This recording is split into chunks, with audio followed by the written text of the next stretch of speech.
ay Diyos din daw ang anak o ang ating Panginoong Hesukristo, ay Diyos din ang Espiritu Santo ay labag na labag po sa pagtuturo ng banal na kasulatan. Yung Trinity or yung concept ng Trinity, nasa Old Testament na yan. Yung chapter 1 verse 26, sabi, let us make mankind in our image. And sabi, in our image, plural.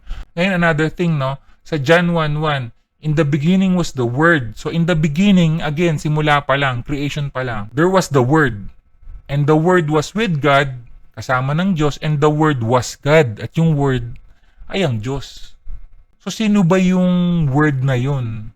Mababasa natin just a few verses down sa John 1:14, nakalagay dito, the Word became flesh and made His dwelling among us. Alam naman natin kung sino yung naging flesh or yung nagkatawang tao.